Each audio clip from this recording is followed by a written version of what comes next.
Hello children, welcome to CA session. Students, today we will continue the same chapter, chapter 2, types of hardware. Students, earlier we studied about memory. So students, today we will study about the types of memory. So first is main memory. Main memory is also known as primary memory. This type of memory is inside the computer and that is why it is also known as internal memory.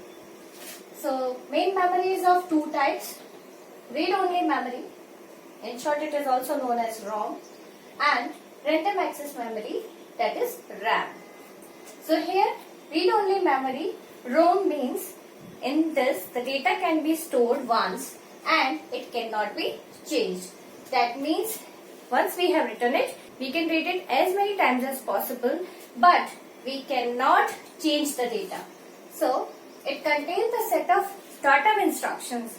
So instructions that we don't want to change again and again can be stored in ROM.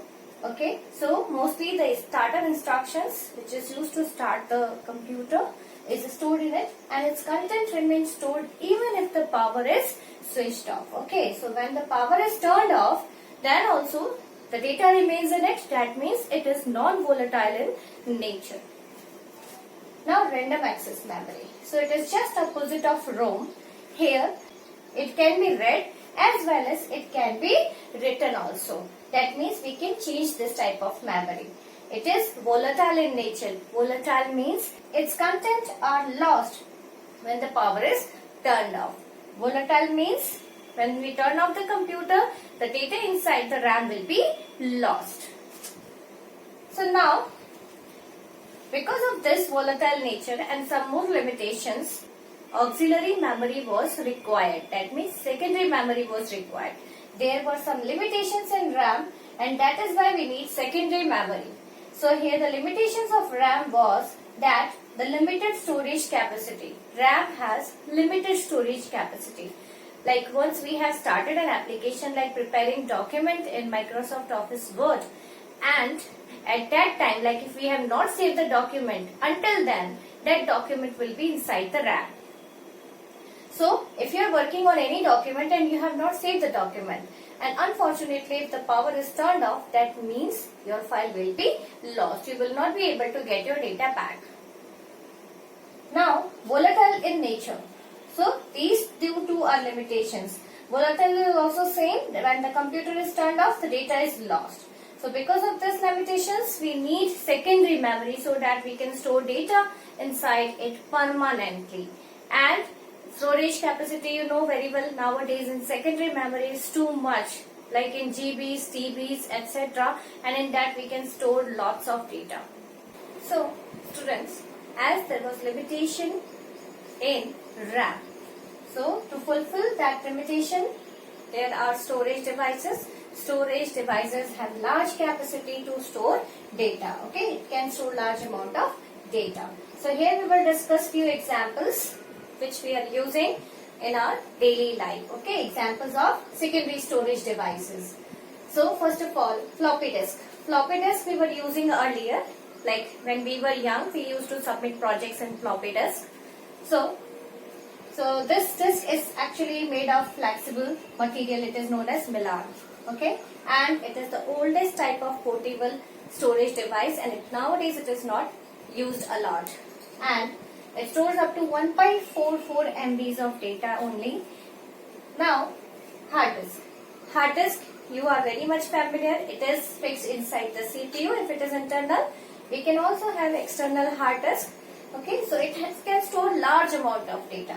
So it stores information on one or more circular platters. So in hard disk, there are so many disks. Okay, these disks are stored one above the other. Okay. So there are one or more circular platters, means there are so many disks, and these disks will continuously spin. Then these disks are coated with magnetic material. Okay, there is a magnetic material coating over the disk, and these disks are stacked one above the other. There will be space also, okay, between two disks, and the information will be recorded on the surface of the disk. Okay, this disk will rotate continuously, and there will be magnetic head for every disk. the data can be read above as well as below also of the same disk, and there will be read-write head which will continuously move back and forth to write the data, and the disk will continuously move and the data will be written. There will be a magnetic head and it will print as the tiny magnetic spots. Okay, it will produce tiny magnetic spots of data over the disk, and this way the data will be stored on the hard disk. Now, compact disk. Compact disk, in short, we can also call it CDs. You know very well what are CDs. So these CDs are actually optical media. That means with the help of light, data can be written on it. So it is optical media and it is cheaply available. Hardly we can get it in 10 rupees. And storage capacity up to 700 MB. And it comes in variety of forms nowadays. CD-ROM means compact disk read-only memory. CDR means CD recordable. And CD-RW means CD rewritable. Okay, so these types of discs are also available nowadays. Now students, DVD. DVD's full form is Digital Versatile Disc. So it is also an optical storage device. That means it needs light to read or write the data. So here it holds 15 times more information than CD. Okay, it is having higher capacity than CD and stores 15 times more information than CD. And it transfers data to computer 20 times as fast as CD. Okay, 20 times faster than CD. The data transfer rate is. And it is also known as super density disk, that means SD. It can store up to 17 GB of data, that means it can store up to 4-hour movie. Okay, and it comes in varieties of form as similar to CD. It comes like DVD-ROM, that means Digital Versatile Disc read-only memory. DVD-R, that means DVD recordable. DVD-RW, that means DVD rewritable.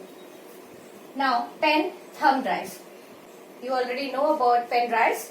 So, pen drive is also known as thumb drive, or it is also known as flash memory. Okay, it is known as flash memory, or we can also call it USB memory or key memory. Okay, because it is very small in size. Then, pen drives and cell phones, it uses flash memory. Okay, pen drives as well as cell phones nowadays are using flash memory concept, and flash memory concept is based on the RAM, random access memory. Okay, but RAM cannot store data permanently, but flash memory can store data permanently. So what is flash? Flash is a solid state memory. Okay, you might have seen in hard disk also, disk is moving continuously.